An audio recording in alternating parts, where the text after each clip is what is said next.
México Bárbaro, de John Kenneth Turner. Él era un periodista estadounidense que llegó a territorio nacional porque escuchaba muchas denuncias sobre irregularidades que ocurrían en el régimen de Porfirio Díaz.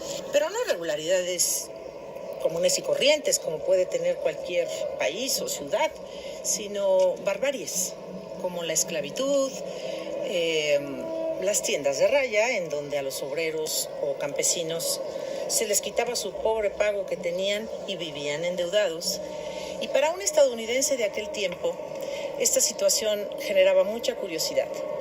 Se decía que el gobierno de Porfirio Díaz era el del progreso, y cómo era posible que millones de mexicanos pudiesen, según lo que escuchaba, vivir en condiciones tan escandalosamente pobres y hubiese esa esclavitud.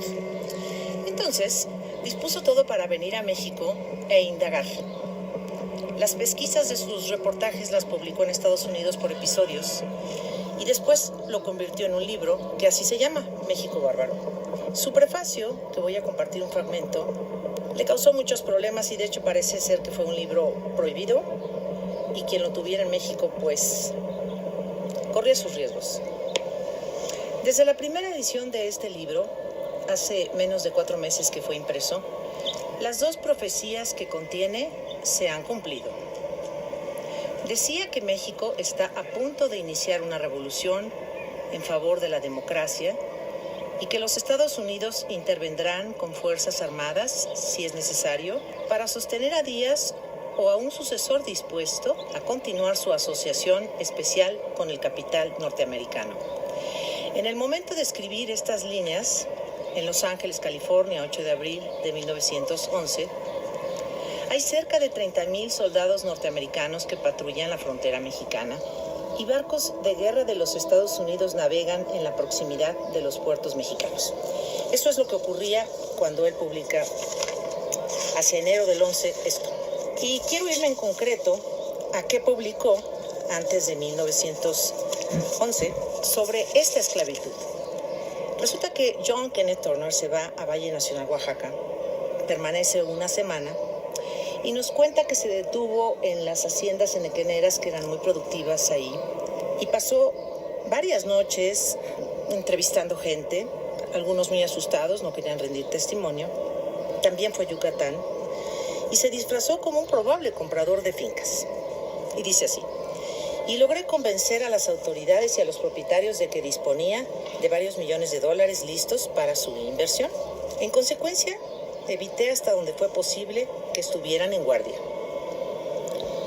Igual que en Yucatán, pude conseguir información no solo por lo que vi y oí de los esclavos, sino también por lo que me dijeron los propios amos. En realidad, tuve más suerte que en Yucatán porque me hice amigo de jefes y policías al grado de que nunca llegaron a sospechar de mí.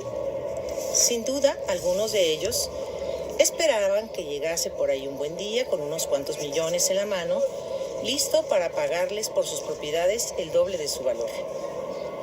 A medida que nos aproximábamos a Valle Nacional, notábamos que la gente mayor abundaba por la región y muchos no habían estado ahí, pero habían oído rumores. Algunos habían visto a los supervivientes y la vista de esos cadáveres vivientes había confirmado tales rumores. Al bajar del tren en Córdoba, vimos que cruzaba el andén una procesión de 14 hombres, 2 adelante y 2 detrás de la fila con rifles, y los 10 restantes con los brazos amarrados a la espalda y las cabezas bajas. Algunos iban andrajosos, otros vestían bien y varios llevaban pequeños bustos colgados del hombro. «Camino del Valle», murmuré. Mi compañero firmó con un movimiento de cabeza y pocos momentos después desapareció la procesión. Podría continuar, el relato es fascinante y muy doloroso.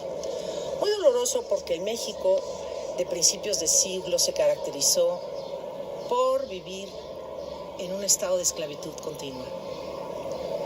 Si ustedes quisieran echar una mirada hacia atrás y entender por qué la revolución, lo que él después publica en 1911, este es un libro fundamental. Y también que nuestra Constitución tenga sentado en el artículo primero, y lo voy a leer a la letra, un un derecho fundamental del mexicano. Si existía la esclavitud y las personas no eran dueñas de su voluntad, de su trabajo, tampoco de su pareja o de su propia familia, eso es esclavitud, aquí y en cualquier lugar del mundo. El artículo 1 de la Constitución Política de los Estados Unidos Mexicanos dice esto, y no lo olviden. La esclavitud en los Estados Unidos Mexicanos está prohibida. Los esclavos del extranjero que entren al territorio nacional alcanzarán, por este solo hecho, su libertad y protección de las leyes. Como mexicana, la verdad me enorgullezco que el artículo 1 de la Constitución refiera a la libertad de los mexicanos. Hoy se oye palabra libertad por aquí y por allá. Esta libertad es la importante, la libertad de nuestras personas y nuestros derechos. Nos vemos la próxima.